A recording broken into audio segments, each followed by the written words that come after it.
बंदरी की कहानी। बैसाख मास की पवित्र कथा। एक राजा था। वह बैसाख माह में प्रतिदिन ब्रह्मा मुहूर्त में उठकर गंगा जी में स्नान करता था। राजा का आदेश था कि मुझसे पहले गंगा जी में कोई भी स्नान नहीं करेगा। राजा जब गंगा जी में स्नान करने जाते तो उन्हें प्रतिदिन शांत जल के स्थान पर हिलता हुआ हलचल युक्त जल दिखाई देता था। तो राजा को संदेह होता था कि निश्चय ही मुझसे पहले कोई प्रतिदिन गंगा जी में स्नान करता है। अतः राजा ने नदी के तट पर पहरेदार बिठा दिया। गंगा जी के तट पर एक वृक्ष था। उस पर एक बंदरिया रहती थी। वह प्रतिदिन राजा के स्नान करने से पूर्व स्नान करके वृक्ष पर चढ़कर बैठ जाती थी। इस प्रकार होते होते पूरा बैसाख माह व्यतीत हो गया, किंतु अंतिम दिन राजा के सिपाही ने देख लिया और उस बंदरिया को पकड़कर राजा के पास ले गए और कहा कि यह बंदरिया आपसे पूर्व प्रतिदिन गंगा जी में स्नान करती है। उधर राजा की प्रतिज्ञा थी कि यदि कोई भी स्त्री मुझसे पूर्व स्नान करती होगी तो मैं उससे विवाह कर लूंगा। इसलिए राजा को बंदरिया के साथ विवाह करना ही पड़ा।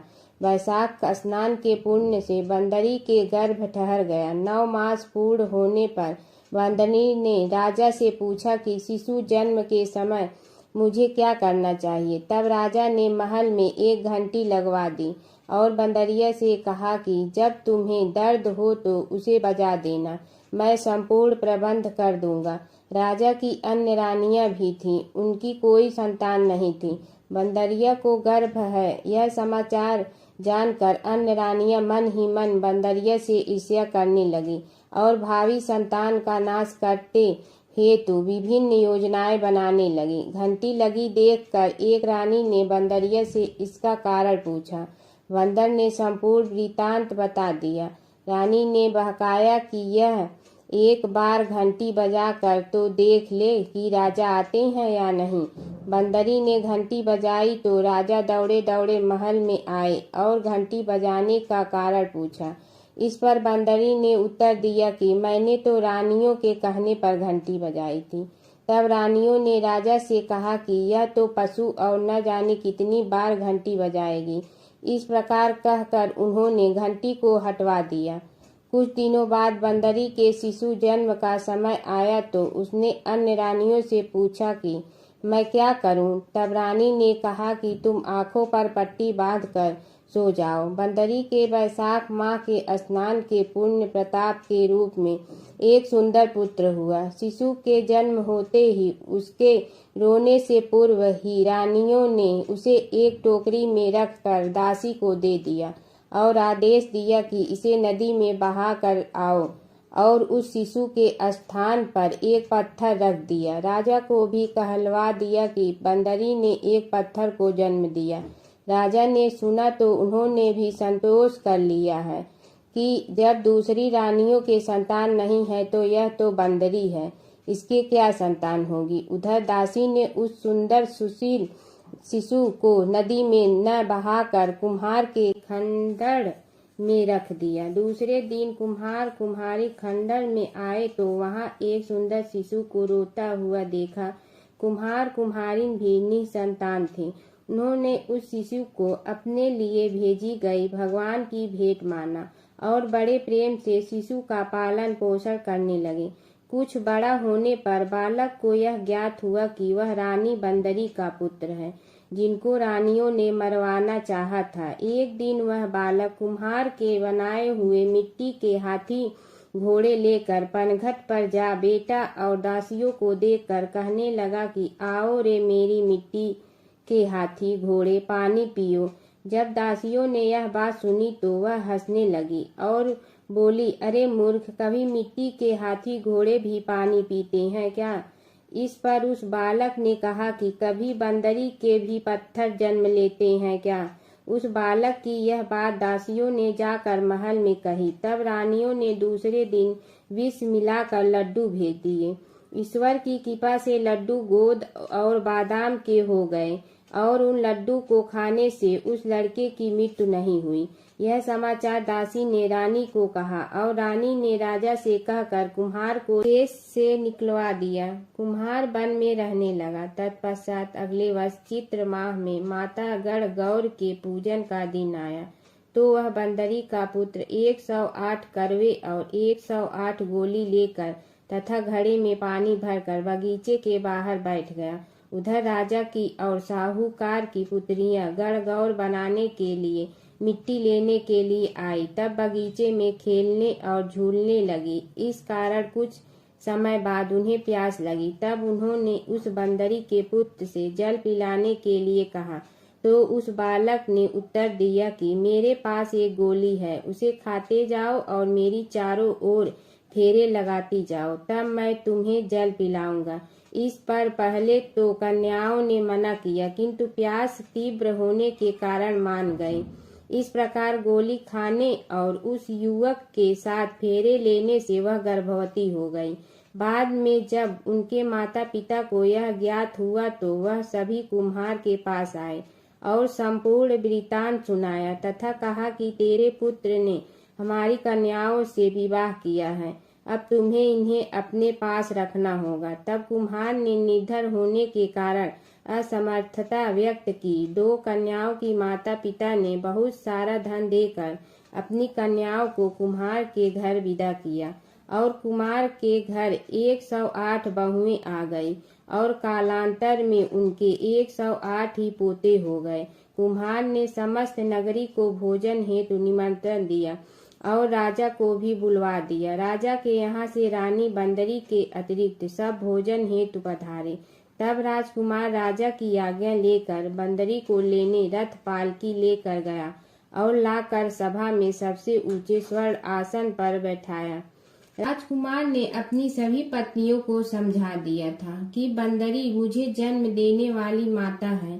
एक एक बहू रानी बंदरी के चरण स्पर्श करती गई और एक एक सोने का सिक्का और पोते को गोद में देती गई। जब राजा और अन्य रानियों ने यह सब देखा तो कुम्हार के पुत्र से इसका कारण पूछा। रानियों को तो संदेह होने लगा कि यह अवश्य ही बंदरी का पुत्र है।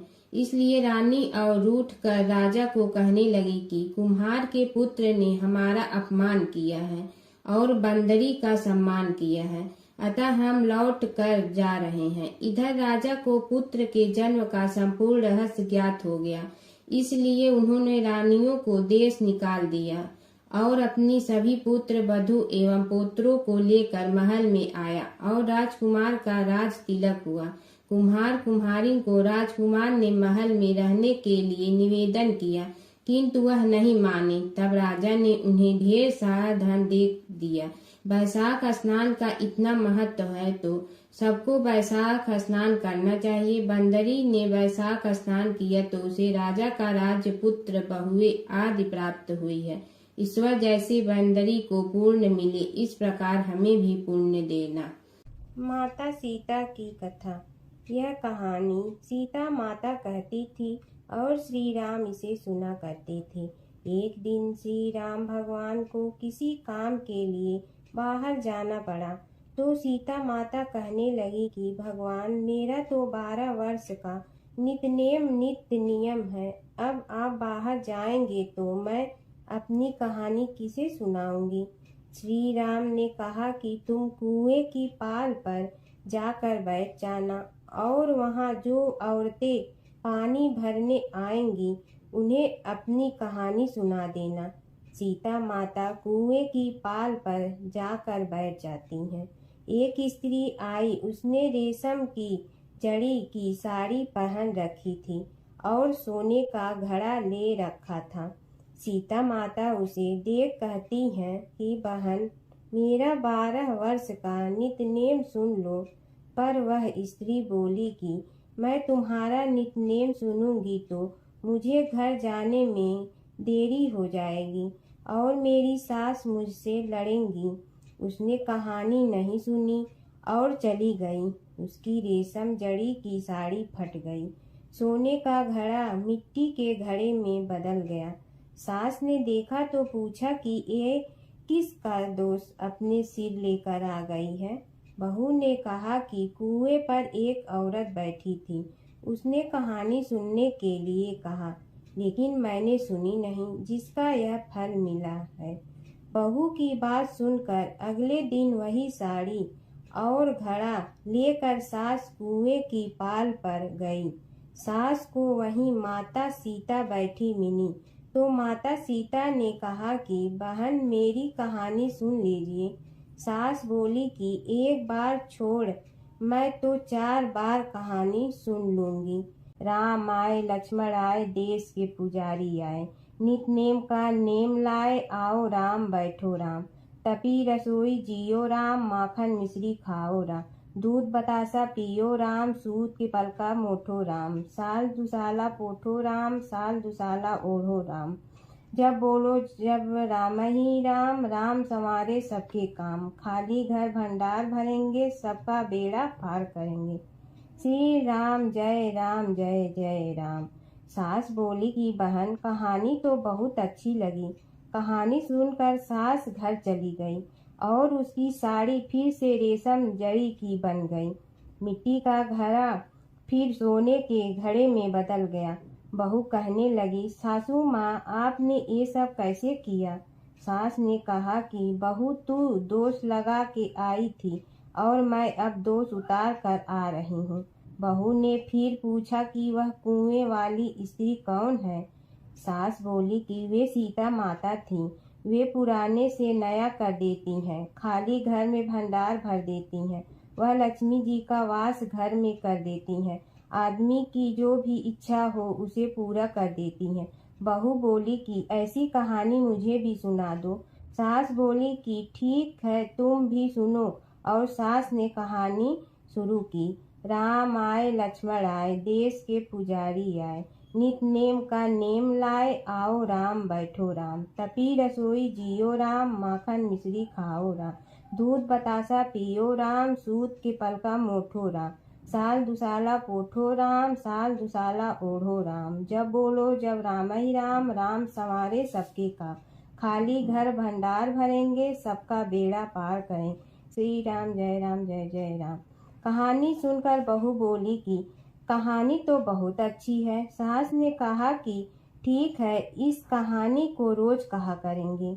अब सास बहू रोज सवेरे उठती, नहाती धोती और पूजा करने के बाद नित नेम की सीता की कहानी कहती। एक दिन उनके यहाँ एक पड़ोस की औरत आई और बोली कि बहन, जरा सी आँच दे ना। तो वह बोली कि आज तो अभी हमने जलाई ही नहीं। पड़ोसन ने कहा कि तुम सुबह 4 बजे से उठकर क्या कर रही हो? फिर उन्होंने कहा कि सुबह उठकर हम पूजा करते हैं, फिर सीता माता की नित नेम की कहानी कहते हैं। पड़ोसन ने उसकी बात सुनकर फिर कहा कि सीता माता की कहानी कहने से तुम्हें क्या मिलता है? वे बोली कि इनकी कहानी कहने से घर में भंडार भर जाते हैं, सारे काम सिद्ध होते हैं, मन की इच्छा भी पूरी हो जाती है। पड़ोसन कहती है कि बहन, ऐसी कहानी तो मुझे भी सुना दो। फिर वह बोली कि ठीक है, तुम भी यह कहानी सुन लो। राम आए लक्ष्मण आए, देश के पुजारी आए, नित नेम का नेम लाए, आओ राम बैठो राम। सारी कहानी सुनने के बाद पड़ोसन कहने लगी, बहन, कहानी तो मुझे बहुत अच्छी लगी।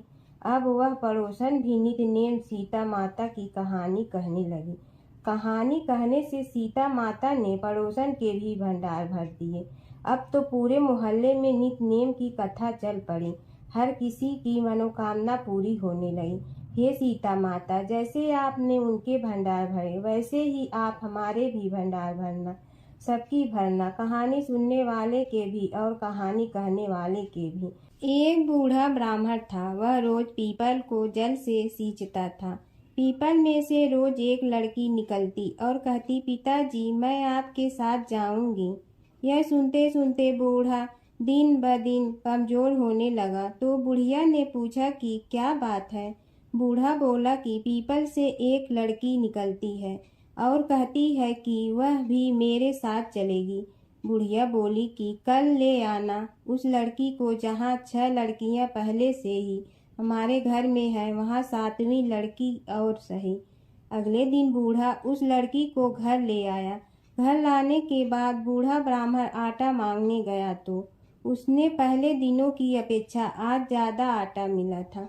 जब बुढ़िया वह आटा छानने लगी तो लड़की ने कहा कि लाओ माँ, मैं छान देती हूँ।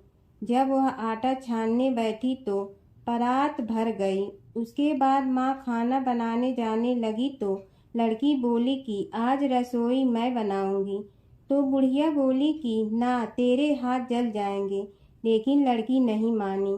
वह रसोई में खाना बनाने गई तो उसने तरह तरह के 36 व्यंजन बना डाले और आज सभी ने भर पेट खाना खाया। इससे पहले वह आधा पेट भूखा ही रहते थे।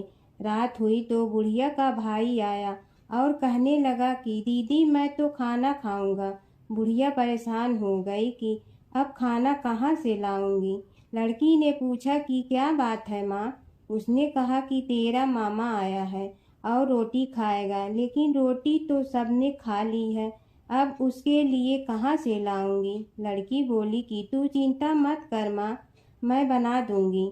और वह रसोई में गई और मामा के लिए 36 व्यंजन बना दी। मामा ने भरपेट खाया और कहा भी कि ऐसा खाना इससे पहले उसने कभी नहीं खाया है। बुढ़िया ने कहा कि भाई, तेरी बावनी भाजी है, उसी ने बनाया है। शाम हुई तो लड़की बोली कि माँ, चौका लगा के चौके का दिया जला देना, कोठे में मैं सोऊंगी। बुढ़िया बोली कि ना बेटी, तू डर जाएगी। लेकिन वह बोली कि ना माँ, मैं नहीं डरूंगी, मैं अंदर कोठे में ही सोऊंगी। वह कोठे में ही जाकर सो गई। आधी रात को लड़की उठी और चारों ओर आंख मारी तो धन ही धन हो गया।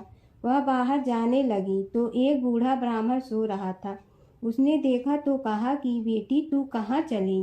लड़की बोली कि मैं तो दरिद्रता दूर करने आई थी, अगर तुम्हें दूर करवानी है तो करवा लो। उसने बूढ़े के घर में भी आँख से देखा तो चारों ओर धन ही धन हो गया। सुबह सवेरे सब उठे तो लड़की को ना पाकर उसे ढूंढने लगे कि पावनी बेटी कहाँ चली गई।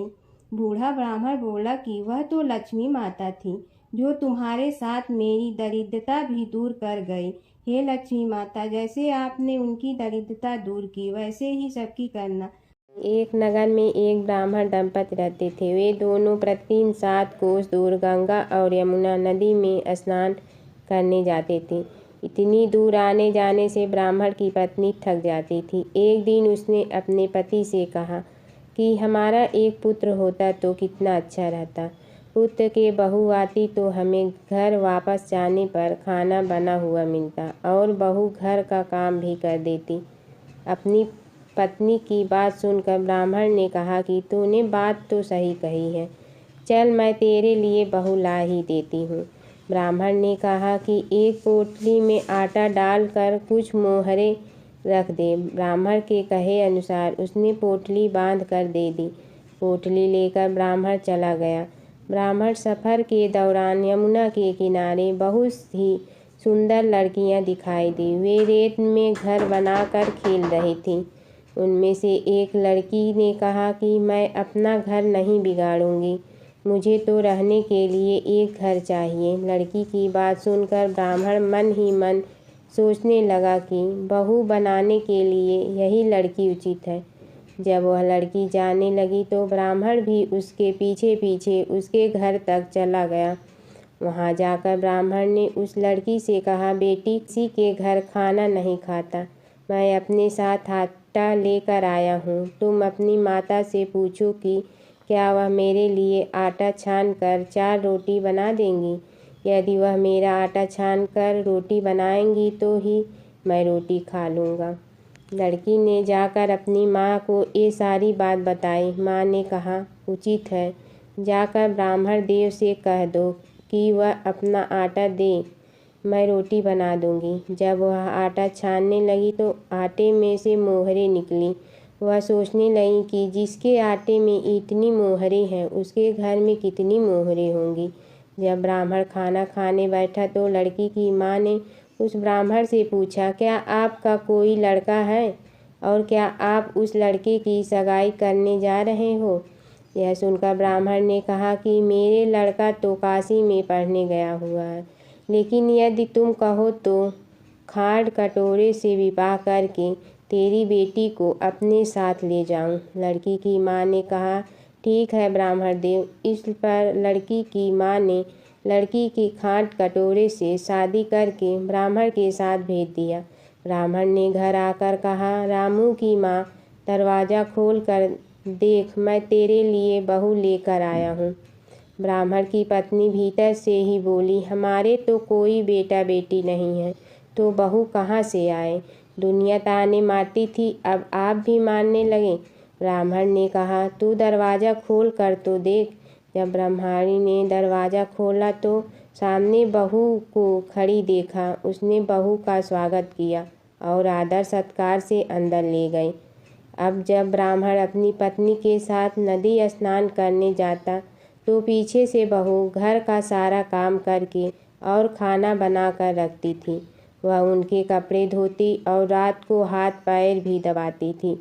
इस तरह बहुत दिन बीत गए। ब्रह्मचारी ने अपनी बहू से कहा कि बहू कभी भी चूल्हे की आग मत बुझने देना और मटके का पानी खत्म मत होने देना। परंतु एक दिन चूल्हे की आग बुझ गई।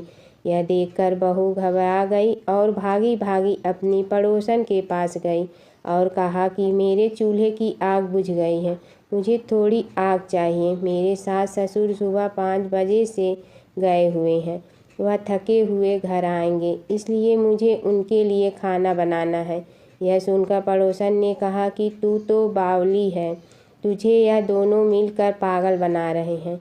इनके कोई पुत्र नहीं है, ये निसंतान है। बहू ने कहा, नहीं ऐसा मत बोलो, इनका बेटा तो बनारस काशी में पढ़ने गया हुआ है। इस पर पड़ोसन ने कहा कि यह तुझे झूठ बोलकर लाए हैं, मेरी बात सच मान, इनके कोई बेटा नहीं है। अब बहू पड़ोसन की बातों में आ गई और कहने लगी कि अब आप ही बताओ मैं क्या करूं। पड़ोसन ने कहा कि क्या है, जब तुम्हारे सास ससुर आए तो जली हुई रोटियां बना कर देना और बिना नमक की दाल बना कर देना। खीर की करछी दाल में और दाल की करछी खीर में डाल देना। पड़ोसन ने उसे अच्छे से सिखा पढ़ा दिया। फिर जब उसने सास ससुर घर आए तो उसने न तो उनका आदर सत्कार किया, ना ही उनके कपड़े धोए। जब उसने सास ससुर को खाना दिया तो सास बोली, बहू आज यह रोटियां जली हुई क्यों हैं और दाल भी अलूनी है। तब बहू ने पलट कर कहा कि एक दिन ऐसा खाना खा लोगे तो कुछ बिगड़ नहीं जाएगा। तुम्हारा सास ससुर को खरी खोटी सुनाकर वह फिर से पड़ोसन के पास गई और बोला कि अब आगे क्या करना है। पड़ोसन ने कहा कि अब तुम सातों कोठों की चाबी मांग लेना। अगले दिन जब भी स्नान करने के लिए जाने लगे तो बहू अड़ गई कि मुझे तो सातों कोठों की चाबी चाहिए। तब ससुर ने कहा कि इसे चाबी दे दो। तब सास ने बहू को चाबी दे दी। सास ससुर के जाने के बाद जब बहू ने दरवाजे खोले तो देखा कि किसी में अन्न भरा है, किसी में धन भरा है और किसी कोठे में बर्तन पड़े हैं। जब उसने सबसे ऊपर का 7वां कोठा खोला तो देखा कि शिव जी, पार्वती माता, लक्ष्मी, गणेश जी, पीपल पथवारी, कार्तिक के ठाकुर, राई, दामोदर, तुलसी जी का बिड़वा, गंगा, यमुना और 33 कोटि देवी देवता विराजमान है। वहीं पर एक लड़का चंदन की चौकी पर बैठा माला जप रहा है। यह सब देखकर उसने लड़के से पूछा कि तुम कौन हो। तब लड़का बोला कि मैं तेरा पति हूँ, अभी दरवाज़ा बंद कर दे, जब मेरे माता पिता आएंगे तब दरवाज़ा खोलना। यह सब देखकर बहू बहुत खुश हुई और 16 श्रृंगार कर सुंदर वस्त्र पहनकर अपने सास ससुर का इंतजार करने लगी। उसने अपने सास ससुर के लिए अच्छे अच्छे पकवान बनाए। जब उसके सास ससुर घर पर आए तो उसने उनका आदर सत्कार किया और प्रेम पूर्वक खाना खिलाया और हाथ पैर दबाने लगी। पैर दबाते दबाते बहू ने कहा कि माँ, आप इतनी दूर गंगा यमुना स्नान करने के लिए जाती हो तो आप थक जाती हो, इसलिए आप घर पर ही स्नान क्यों नहीं कर लेती। यह सुनकर सास कहने लगी कि बेटी, गंगा यमुना घर पर तो नहीं बहती हैं। तब उसने कहा, हाँ माँ जी, बहती हैं, चलो मैं आपको दिखाती हूँ। जब बहू ने 7वां कोठा खोल कर दिखाया तो उसमें शिव जी, पार्वती जी, गणेश जी, लक्ष्मी जी, पीपल पथवारी, कार्तिक के ठाकुर, राई दामोदर, तुलसी जी का बिड़वा, गंगा यमुना बह रही थी और 33 कोटि देवी देवता विराजमान हैं। वही चौकी पर बैठा एक लड़का माला जप रहा है। माँ ने उसे देखकर कहा कि बेटा तुम कौन हो? लड़का बोला, माँ मैं तेरा बेटा हूँ। तब ब्रह्माणी ने पूछा कि तू कहाँ से आया है?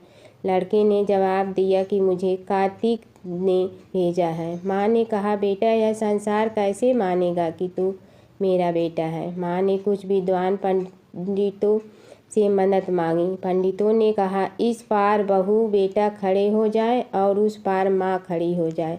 माँ ने चमड़े की अंगिया पहनी हो और छाती में से दूध की धार निकलकर बेटे की दाढ़ी मूछ भिगे और पवन पानी से गठजोड़ा बंधे, तब मानेंगे कि यह इस माँ का बेटा है। उसने ऐसा ही किया। चमड़े की अंगिया फट गई और छाती में से दूध की धार निकलकर बेटे की दाढ़ी मूछ भीग गई। पवन पानी से बहू बेटे का गठजोड़ा बंध गया। यह सब देखकर ब्राह्मण और उसकी पत्नी की खुशी का ठिकाना न रहा। नारायण, नर श्रेष्ठ, नर देवी सरस्वती तथा महर्षि वेद व्यास को नमस्कार करके भगवान की विजय कथा से परिपूर्ण इतिहास, पुराण आदि का पाठ करना चाहिए। सूत जी कहते हैं, राजा अम्बरीश ने परमेष्ठी ब्रह्मा के पुत्र देवर्षि नारद से पुण्यमय वैशाख मास का महात्म्य इस प्रकार पूछा। ब्राह्मण, मैंने आपसे सभी महीनों का महात्म्य सुना। उस समय आपने यह कहा था कि सब महीनों में वैशाख मास श्रेष्ठ है। इसलिए यह बताने की कृपा करें कि वैशाख मास क्यों भगवान विष्णु को प्रिय है और उस समय कौन कौन से धर्म भगवान विष्णु के लिए प्रीतिकारक है। नारद जी ने कहा, वैशाख मास को ब्रह्मा जी ने सब मासों में उत्तम सिद्ध किया है। वह माता की भांति सब जीवों को सदा अभीष्ट वस्तु प्रदान करने वाला है। धर्म, यज्ञ, क्रिया और तपस्या का सार है। संपूर्ण देवताओं द्वारा पूजित है। जैसे विद्याओं में वेद विद्या, मंत्रों में प्रणव, वृक्षों में कल्प वृक्ष, धेनुओं में कामधेनु, देवताओं में विष्णु, वर्णों में ब्राह्मण, प्रिय वस्तुओं में प्राण, नदियों में गंगा जी, तेजों में सूर्य, अस्त्र शास्त्रों में चक्र, धातुओं में स्वर्ण, वैष्णों में शिव तथा रत्नों में कौस्तुभमणि है। उसी प्रकार धर्म के साधन भूत महीनों में वैशाख मास सबसे उत्तम है। संसार में इसके समान भगवान विष्णु को प्रसन्न करने वाला दूसरा कोई मास नहीं है। जो वैशाख मास में सूर्योदय से पहले स्नान करता है उससे भगवान विष्णु निरंतर प्रीति करते हैं। पाप तभी तक गर्जते हैं जब तक जीव वैशाख मास में प्रातःकाल जल में स्नान नहीं करता। राजन, वैशाख के महीनों में सब तीर्थ आदि देवता तीर्थ के अतिरिक्त बाहर के जल में भी सदैव स्थित रहते हैं। भगवान विष्णु की आज्ञा से मनुष्यों का कल्याण करने के लिए वे सूर्योदय से लेकर 6 दंड के भीतर तक वहाँ मौजूद रहते हैं। वैशाख के समान कोई मास नहीं है। सतयुग के समान कोई युग नहीं है। वेद के समान कोई शास्त्र नहीं है और गंगा जी के समान कोई तीर्थ नहीं है। जल के समान दान नहीं है। खेती के समान धन नहीं है और जीवन से बढ़कर कोई लाभ नहीं है। उपवास के समान कोई तप नहीं है। दान से बढ़कर कोई सुख नहीं है। दया के समान धर्म नहीं है। धर्म के समान मित्र नहीं। सत्य के समान यश नहीं। आरोग्य के समान उन्नत नहीं। भगवान विष्णु से बढ़कर कोई रक्षक नहीं और वैशाख मास के समान संसार में कोई पवित्र मास नहीं है। ऐसा विद्वान पुरुषों का मत है। वैशाख श्रेष्ठ मास है और शेष साई भगवान विष्णु को सदा प्रिय है। सब दानों से जो पुण्य होता है और सब तीर्थों में जो फल देता है उसी को मनुष्य वैशाख मास में केवल जलदान करके प्राप्त कर लेता है। जो जलदान में असमर्थ है ऐसे ऐश्वर्य की अभिलाषा रखने वाले पुरुष को उचित है कि वह दूसरे को प्रबोध करें, दूसरे को जलदान का महत्व समझाएं। यह सब दानों में बढ़कर हितकारी है। जो मनुष्य वैशाख मास में सड़क पर यात्रियों के लिए प्याऊ लगाता है वह विष्णु लोक में प्रतिष्ठित होता है। नृपश्रेष्ठ प्रपादान पौसला या प्याऊ देवताओं पितरों तथा ऋषियों को अत्यंत प्रीति देने वाला है। जिसने प्याऊ लगाकर रास्ते के थके मांदे मनुष्यों को संतुष्ट किया है उनसे ब्रह्मा विष्णु और शिव आदि देवताओं को संतुष्ट कर लिया है। राजन, वैशाख मास में जल की इच्छा रखने वाले को जल, छाया चाहने वाले को छाता और पंखे की इच्छा रखने वाले को पंखा देना चाहिए। राजेंद्र, जो व्यास से पीड़ित महात्मा पुरुष के लिए शीतल जल प्रदान करता है वह उतने ही मात्र से 10,000 राजसूय यज्ञों का फल पाता है। धूप और परिश्रम से पीड़ित ब्राह्मण को जो पंखा डुलाकर हवा करता है वह उतने ही मात्र से निष्पाप होकर भगवान का सद हो जाता है। जो मार्ग से थके हुए श्रेष्ठ द्विज को वस्त्र से भी हवा करता है वह उतने से ही मुक्त हो भगवान विष्णु का सायुज्य प्राप्त कर लेता है। जो शुद्ध चित्त से ताड़का पंखा देता है वह सब पापों का नाश करके ब्रह्मालोक को जाता है। जो विष्णु प्रिय वैशाख मास में पादुका दान करता है वह यमदूतों का तिरस्कार करके विष्णु लोक में जाता है। जो मार्ग में अनाथों के ठहरने के लिए विश्रामशाला बनवाता है उसके पुण्य फल का वर्णन किया नहीं जा सकता। मध्याह्न में आए हुए ब्राह्मण अतिथि को यदि कोई भोजन दे दे तो उसके फल का अंत नहीं है। राजन, अन्नदान मनुष्यों को तत्काल तृप्त करने वाला है, इसलिए संसार में अन्न के समान कोई दान नहीं है। जो मनुष्य मार्ग के थके हुए ब्राह्मण के लिए आश्रय देता है उसके पुण्य फल का वर्णन किया नहीं जा सकता। भोपाल, जो अन्नदाता है वह माता पिता आदि का भी विस्मरण करा देता है, इसलिए तीनों लोकों के निवासी अन्नदान की ही प्रशंसा करते हैं। माता और पिता केवल जन्म के हेतु हैं, पर जो अन्न देकर पालन करता है मनीषी पुरुष इस लोक में उसी को पिता कहते हैं। वैशाख मास में विविध वस्तुओं के दान का महत्व तथा वैशाख स्नान के नियम। नारद जी कहते हैं, वैशाख मास में धूप से तपे और थके मादे ब्राह्मणों को श्रम नाशक सुखद पलंग देकर मनुष्य कभी जन्म मृत्यु आदि के क्लेशों से कष्ट नहीं पाता। जो वैशाख मास में पहनने के लिए कपड़े और बिछावन देता है वह उसी जन्म में सब भोगों से संपन्न हो जाता है और समस्त पापों से रहित हो ब्रह्मा निर्वाण मोक्ष को प्राप्त होता है। जो तिनके की बनी हुई या अन्य खजूर आदि के पत्तों की बनी हुई चटाई दान करता है उसकी उस चटाई पर साक्षात भगवान विष्णु शयन करते हैं। चटाई देने वाला बैठने और बिछाने आदि में सब ओर से सुखी रहता है। जो सोने के लिए चटाई और कंबल देता है वह उतने ही मात्र से मुक्त हो जाता है। निद्रा से दुख का नाश होता है, निद्रा से थकावट दूर होती है और वह निद्रा चटाई पर सोने वाले को सुखपूर्वक आ जाती है। धूप से कष्ट पाए हुए श्रेष्ठ ब्राह्मण को जो सूक्ष्मतर वस्त्र दान करता है वह पूर्ण आयु और परलोक में उत्तम गति को पाता है। जो पुरुष ब्राह्मण को फूल और डोली देता है वह लौकिक भोगों का भोग करके मोक्ष को प्राप्त होता है। जो खस कुश और जल से वासित चंदन देता है वह सब भोगों में देवताओं की सहायता पाता है तथा उसके पाप और दुख की हानि होकर परमानंद की प्राप्ति होती है। वैशाख के धर्म को जानने वाला जो पुरुष गोरोचन और कस्तूरी का दान करता है वह तीनों पापों से मुक्त होकर परम शांति को प्राप्त होता है। जो विश्रामशाला बनवाकर प्याऊ सहित ब्राह्मण को दान करता है वह लोकों का अधिपति होता है। जो सड़क के किनारे बगीचा पोखरा कुआं और मंडप बनवाता है वह धर्मात्मा है, उसे पुत्रों की क्या आवश्यकता है। उत्तम शास्त्र का श्रवण, तीर्थ यात्रा, सत्संग, जल दान, अन्न दान, पीपल का वृक्ष लगाना तथा पुत्र, इन 7 को विज्ञ पुरुष संतान मानते हैं। जो वैशाख मास में तापनाशक तक्र दान करता है वह इस पृथ्वी पर विद्वान और धनवान होता है। धूप के समय मट्ठे के समान कोई दान नहीं, इसलिए रास्ते के थके मादे ब्राह्मण को मट्ठा देना चाहिए।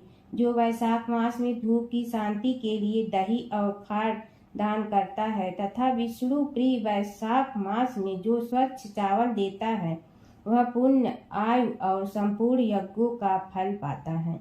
जो पुरुष ब्राह्मण के लिए गोघृत अर्पण करता है वह अश्वमेघ यज्ञ का फल पाकर विष्णु लोक में आनंद का अनुभव करता है। जो दिन के ताप की शांति के लिए स्वयं काल में ब्राह्मण को ऊख दान करता है उसको अक्षय पुण्य प्राप्त होता है। जो वैशाख मास में शाम को ब्राह्मण के लिए फल और शरबत देता है उससे उसके पितरों को निश्चय ही अमृत पान का अवसर मिलता है। जो वैशाख के महीने में पके हुए आम के फल के साथ शरबत देता है उसके सारे पाप निश्चय ही नष्ट हो जाती हैं। जो वैशाख की अमावस्या को पितरों के उद्देश्य से कस्तूरी, कपूर, बेला और खस की सुगंध से वासित शरबत से भरा हुआ घड़ा दान करता है वह 96 घड़ा दान करने का पुण्य पाता है। वैशाख में तेल लगाना, दिन में सोना, कांस्य के पात्र में भोजन करना, खाट पर सोना, घर में नहाना, निषिद्ध पदार्थ खाना, दोबारा भोजन करना तथा रात में खाना, ये 8 बातें त्याग देनी चाहिए। जो वैशाख में व्रत का पालन करने वाला पुरुष पद्म पत्ते में भोजन करता है वह सब पापों से मुक्त हो विष्णु लोक में जाता है। जो विष्णु भक्त पुरुष वैशाख मास में नदी स्नान करता है वह 3 जन्मों के पाप से निश्चय ही मुक्त हो जाता है। जो प्रातःकाल सूर्योदय के समय किसी समुद्रगामिनी नदी में वैशाख स्नान करता है वह 7 जन्मों के पाप से तत्काल छूट जाता है। जो मनुष्य 7 गंगाओं में से किसी में भी उषः काल में स्नान करता है वह करोड़ों जन्मों में उपार्जित किए हुए पाप से निसंदेह मुक्त हो जाता है। जाह्नवी गंगा, वृद्ध गंगा, गोदावरी, कालिंदी, यमुना, सरस्वती, कावेरी, नर्मदा और वेणी ये 7 गंगाएं कही गई हैं। वैशाख मास आने पर जो प्रातः काल वावलियों में स्नान करता है उसके महापाप को नाश हो जाता है। कंद, मूल, फल, शाक, नमक, गुड़, बेर पत्र, जल और तक्र जो भी वैशाख में दिया जाए वह सब अक्षय होता है। ब्रह्मा आदि देवता भी बिना दिए हुए कोई वस्तु नहीं पाते। जो दान से हीन है वह निर्धन होता है। अतः सुख की इच्छा रखने वाले पुरुष को वैशाख मास में अवश्य दान करना चाहिए। सूर्य देव के मेष राशि में स्थित होने पर भगवान विष्णु के उद्देश्य से अवश्य प्रातः काल स्नान करके भगवान विष्णु की पूजा करनी चाहिए।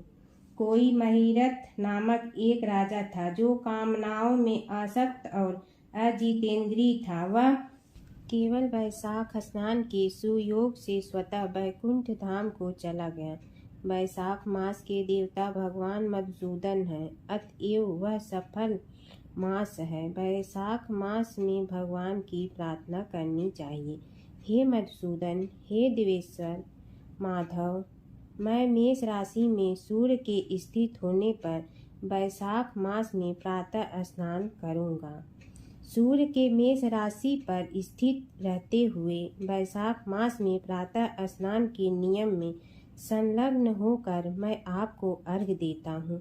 मधुसूदन, इसे ग्रहण कीजिए।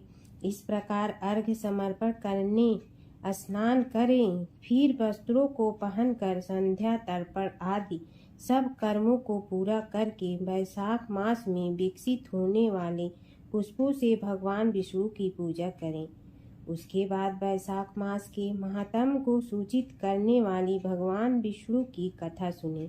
ऐसा करने से कोटि कोटि जन्मों के पापों से मुक्त होकर मनुष्य मोक्ष को प्राप्त होता है। यह शरीर अपने अधीन है, जल भी अपने अधीन ही है, साथ ही अपनी जीवा भी अपने बस में नहीं है। अतः इस स्वाधीन शरीर से स्वाधीन जल में स्नान करके स्वाधीन जीवा से हरि इन 2 अक्षरों का उच्चारण करें। जो वैशाख मास में तुलसी दल से भगवान विष्णु की पूजा करता है वह विष्णु की सायुज्य मुक्ति को पाता है। अतः अनेक प्रकार के भक्ति मार्ग से तथा भांति भांति के व्रतों द्वारा भगवान विष्णु की सेवा तथा उनके सगुण या निर्गुण स्वरूप का अनन्य चित्त से ध्यान करना चाहिए। बोलो विष्णु भगवान की जय। गंगा जमुना की कहानी। प्राचीन समय में एक गांव था जिसमें 2 बहनें रहा करती थी। एक बहन का नाम गंगा था तो दूसरी बहन का नाम जमुना था। एक बार दोनों बहनें एक साहूकार के खेत से गुजर रही थी तो जमुना ने 13 दाने जौ के तोड़ लिए, जिसे देख गंगा बोली कि तुझे तो ग्रहण लग गया, तूने चोरी की है। इस पर जमुना बोली कि अब मेरा ग्रहण कैसे ढुलेगा। गंगा ने कहा कि तुझे 12 साल तक साहूकार के यहाँ नौकरी करनी पड़ेगी, तभी तेरा पाप धुलेगा और ग्रहण से मुक्ति मिलेगी। जमुना साहूकार के यहाँ नौकरी के लिए जाती है और अपने लिए काम मांगती है। साहूकार उसे काम पर रख लेता है, लेकिन काम करने से पहले जमुना उसे कहती है कि मैं सारे काम करूंगी लेकिन 4 काम नहीं करूंगी। जूठे बर्तन नहीं मांजूंगी, झाड़ू नहीं लगाऊंगी, बिस्तर नहीं बिछाऊंगी और दिया नहीं जलाऊंगी। 12 साल के बाद कुंभ का मेला लगा तो साहूकारनी भी कुंभ नहाने जाने लगी। जमुना ने उसे जाते देख कहा कि कुंभ के मेले में मेरी बहन गंगा मिलेगी तो उसे यह सोने का टक्का दे देना, इससे वह अपने हाथों में सुंदर चूड़ियां पहन लेगी। साहूकारनी ने कुंभ के मेले में गंगा को वह सोने का टका दे दिया। गंगा ने उनसे वह टका लेते हुए कहा कि मेरी बहन को कहना कि उसके 12 वर्ष पूरे हो गए हैं, अब वह वहां वापिस आ जा। साहूकार व साहूकारनी वापिस घर आए तब जमुना मटके में पानी भर रही थी। दोनों जमुना से बोले कि हमने सोने का वह टका तेरी बहन गंगा को दे दिया था और उसने कहा है कि तेरे 12 वर्ष पूरे हो गए हैं, इसलिए अब तुम वापिस जाओ। यह समाचार सुनते ही जमुना सहस्त्र धारा में बदल गई और बहने लगी। जमुना जी का यह रूप देखकर साहूकार और साहूकारनी परेशान हो गई थी। हमारे घर में जमुना माता ने काम किया, हमें तो अब ग्रहण लग गया है, हम यह ग्रहण कैसे उतारेंगे। जमुना भागकर गंगा माता के पास चली गई। गंगा ने जमुना से पूछा कि तुम साहूकारनी से कुछ कहकर आई हो या ऐसे ही बिना बताए आ गई। तब जमुना बोली कि मैं तो कुछ भी बताकर नहीं आई हूँ। गंगा ने कहा कि जा उन्हें धीरज दे आ, नहीं तो उन्हें जीवन भर असंतोष ही रहेगा। गंगा के कहने पर जमुना माता ने साहूकारनी को सपने में दर्शन दिए और कहा कि तुम दोनों उल्टे माथे क्यों पड़े हो, जाओ उठकर खाओ पियो। तब दोनों बोले कि हम कैसे उठें, हमें तो ग्रहण लगा है, क्योंकि हमने उल्टे सीधे और पता नहीं कितने नीच कार्य आपसे कराए हैं। तब जमुना जी बोली कि तुम्हें ग्रहण नहीं लगा है, ग्रहण तो मुझे लगा था कि मैंने तुम्हारे खेत से 13 दाने जौ के चुराए थे। मैं तो अपना ग्रहण उतारने तुम्हारे घर आई थी। मेरा ग्रहण तुम्हारे घर में 12 वर्ष तक रहने से उतर गया है और मेरी मुक्ति हो गई है। जमुना जी ने कहा कि तुम्हें कोई ग्रहण नहीं लगा है, उल्टे मेरे 12 वर्ष तक यहाँ रहने से तुम्हारी भी मुक्ति हो गई है। यह कहकर जमुना जी स्वप्न से चली गई। दोनों उठकर देखते हैं कि उनके घर में पहले से भी अधिक धन हो गया है। हे जमुना माता, जैसे आपने साहूकार व साहूकारनी की मुक्ति कराई, वैसे ही आप अपने सभी भक्तों की करना। ओम जय जगदीश हरे, स्वामी जय जगदीश हरे। भक्त जनों के संकट क्षण में दूर करे। ओम जय जगदीश जो ध्यावे फल पावे दुख बिन से मन का सुख संपत्ति घर आवे कष्ट मिटे तन का। ओम जय जगदीश हरे। मात पिता तुम मेरे शरण कहूँ किसकी तुम विनय और न दूजा आस करूँ जिसकी। ओम जय जगदीश हरे। तुम पूर्ण परमात्मा तुम अंतर्यामी पार ब्रह्म परमेश्वर तुम सबके स्वामी। ओम जय जगदीश हरे। तुम बिंदा के सागर तुम पालन करता मैं मूर्ख कल काम कृपा करो भरता। ओम जय जगदीश हरे। तुम हो ये कय गोचर सबके प्राणपति किस विधि मिलूं दया में तुमको मैं कुमति। ओम जय जगदीश हरे। दीन बंधु दुख हरता तुम रक्षक मेरे अपने हाथ उठाओ द्वार पड़ा तेरे। ओम जय जगदीश हरे। विषय विकार मिटा पाप हरो देवा श्रद्धा भक्ति बढ़ाओ संतन की सेवा। ओम जय जगदीश हरे। तन मन धन सब तेरा स्वामी सब कुछ है तेरा तेरा तुझको अर्पण क्या लागे मेरा। ओम जय जगदीश हरे। जय जगदीश हरे स्वामी जय जगदीश हरे। भक्त जनों के संकट क्षण में दूर करे। ओम जय जगदीश हरे स्वामी जय जगदीश हरे।